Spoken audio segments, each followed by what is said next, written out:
Hi and welcome to another Memories Made video. I'm Jen Gallacher, and today I wanted to show you how you select embellishments and paper based on either the person you're about to tell the story for or the feeling of the layout that you want to do. So I'm going to do a layout about my mother, and so I've selected some things that are sweet and vintage and quilting because they're things that symbolize my mother. While I don't think my mother is vintage, she likes traditional things, and so I've pulled traditional things. So I have pulled, rather than white cardstock, I have pulled cream cardstock. So that's one way you can change up your style, is just by choosing a different background color. And then I have this awesome dictionary that I bought. Let me show you how big this thing is. I don't even know if I can get it on camera. This thing is ginormous, and I got it at a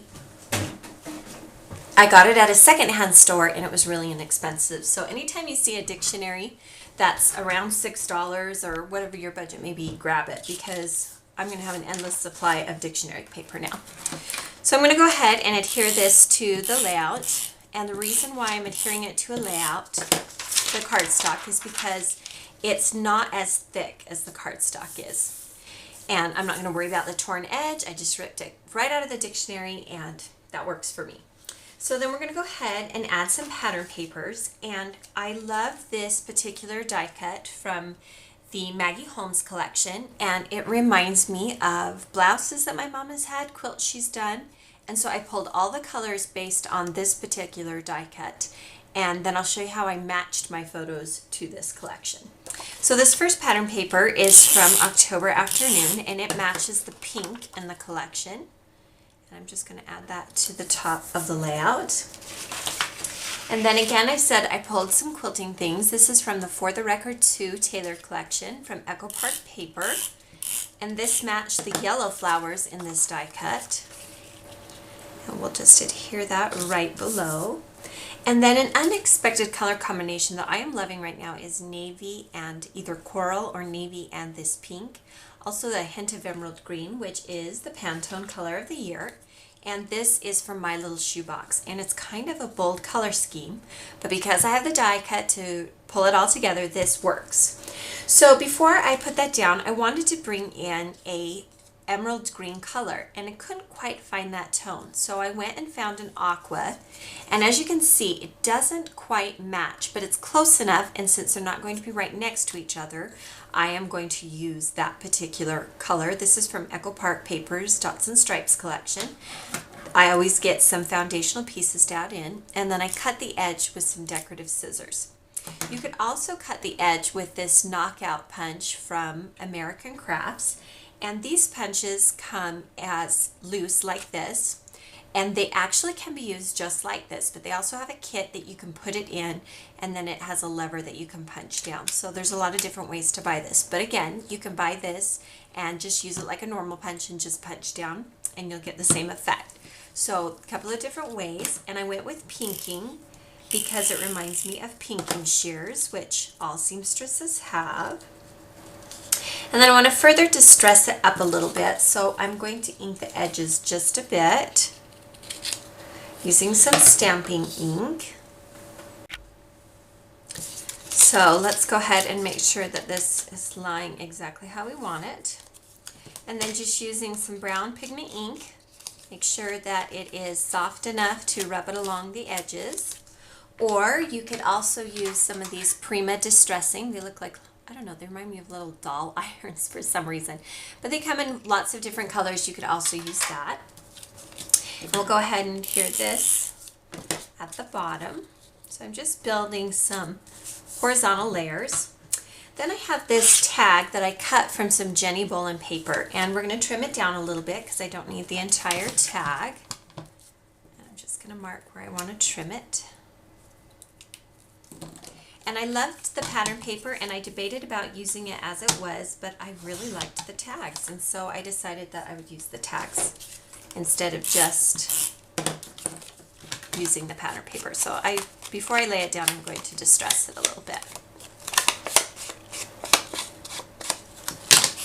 All right, and I'm going to lift up the pattern paper just a smidge so I can tuck it in there.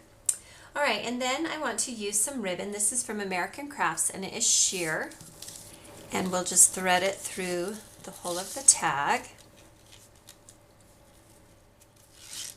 And we'll tie it into a knot. You could tie it into a bow. It's up to you. And I'm going to leave it a little bit loose. So that's kind of a feminine detail that you can add. And then I have this little photo frame. It's a Polaroid frame from Heidi Swap, and I have printed my photo to go inside of this. And we'll just adhere that with some glue dots. When you are using 4x6 photos, items like square paper punches will allow you to trim things, or you can use your paper trimmer if you prefer. So we'll center that, and then we'll add some adhesive to the bottom of the Polaroid, and we'll close it up. And then we will add this behind the tag a little bit. I always look for ways that I can tuck things behind or next to create layering. All right, so let's go back to this cute heart. One of the first things I want to do is I have some natural clothespins. There are a lot of different colors of clothespins that I will suggest in the product section on my blog, so be sure to check that out. And then we'll go ahead and adhere the heart. Now that we have the clothespins on it, we'll adhere it to that tag. I'm going to slightly overlap the photo, but not too much. And then I have, from the same die cut package as the heart, a little piece that says "You are awesome." And we'll adhere that over the heart. And then also from the Tailored collection in their chipboard were some fun phrases, and it says "You are so fabulous." And we'll go ahead and adhere that. And I always add glue dots even though they're adhesive. Sometimes my stickers over time lose their adhesive a little bit, so I don't even want to worry about it, so I always use some additional adhesive. And then rather than tie my button, which is closer to the mint green, rather than tie it with a white or a tan like I usually do, I used a coral, which is the same coral as the flowers and the same coral as the pattern paper. And it's a little bit more vintage and a little bit more interesting. So that is the reason why I did that. Then at the top I used the knockouts. This is the zigzag, and I'm going to ink that. And it's not quite 8.5 by 8.5 inches, 8.5 by 11 inches wide. It is just long enough for a border that I can just tuck in behind. It was actually from a scrap, so I'm not even worrying if it's perfect or not. And then in this upper corner, I'm going to add some neutral colored enamel dots. Lately, I don't feel like a page is finished unless it has enamel dots on it. Now let me show you my thought process for photos. So first, I created a grid of photos using Photoshop. You can actually do this in a lot of different photo imaging programs. And when I put it on my layout, I thought, do I want the colored or do I want black and white? So on the same page, I did a black and white. So you can see what it looks like black and white, and you can see what it looks like colored. And originally I was thinking the black and white, but I am actually going to use the colored version. And I'm going to trim off the excess. This is a layout about my mother, like I mentioned before. And it was fun to think about what she would appreciate seeing on a layout about herself and how she might have designed it. So we'll just cut off the excess. The nice thing about printing at home is that you can leave the white exterior around it, or you can cut it off, and I'm going to trim it a little bit more. If you don't print at home, then what I suggest you do is trim your photos in a grid the same size. So each of these rectangles is the same size. So take a 4x6 photo and just trim it down so that you can get the same effect. We'll go ahead and add this to the yellow measuring tapes.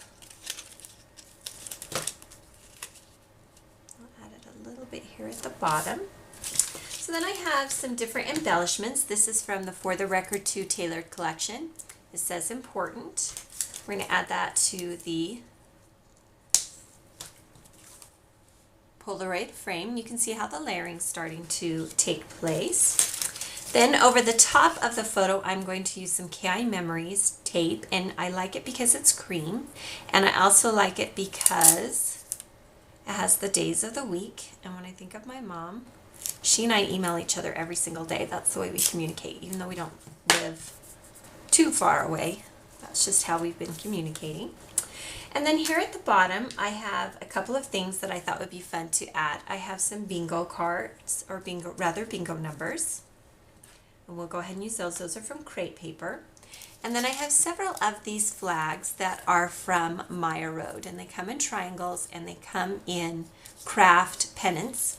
And so I took one of them and I cut them in two, and we'll distress them a little bit with some stamping ink so they match the rest of our craft elements. Distressing is a great way to give things kind of a vintage vibe. And we are going to place these a little bit away from each other. This is a die cut from the same Maggie Holmes collection, and we'll distress it just a little bit more. It already has a little bit of a distressing to it, but I wanted to distress it just a bit more. So I want to cut it down a little bit. So I'll trim that up.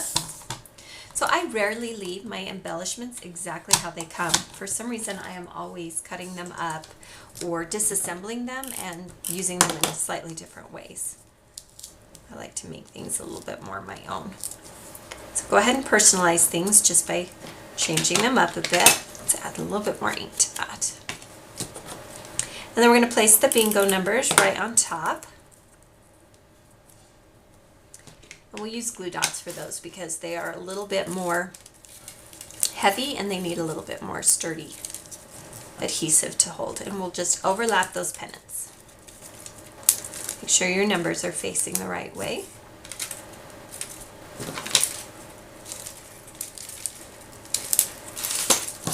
So one thing that I pulled out that I didn't end up using is this pink paisley linen border strips, and it comes in a small scallop and a large scallop. This would have been fun, especially if I use some tea or distressing ink to make it a little bit lighter than the white that it is now. And then finally I have the journaling, and I'll read you the journaling. It says, "So much of the good in me comes from you, Mom. The desire to be good, to do the right thing, to work hard, to better myself. It all comes from your example. The way you believe in me, the way you always have my back. The amazing woman you are is so much of whom I hope to someday be. Thank you for all the sacrifices and the love, Mom." When I create a layout like this, it's typically a tribute layout, and I don't want to miss out on the opportunity to tell someone that I love them or I appreciate them. And definitely with my mom, who sacrificed a lot for me and become my best friend, I just want to make sure she knows how much I appreciate her. And I went ahead and printed that on the dark blue cardstock so that it would blend in and match with this below. So we can go ahead and add additional embellishments as desired, or we can leave it as is. It's completely up to you when to stop. The thing that I used on here that made it so vintage is the vintage dictionary papers, elements that remind me of her, like playing bingo, or vintage colors or sewing elements. They all remind me of her. So when you're designing a layout, make sure you shop your supplies based on the type of feeling you want to have for a layout. Being about my mom, I wanted it to have this feeling.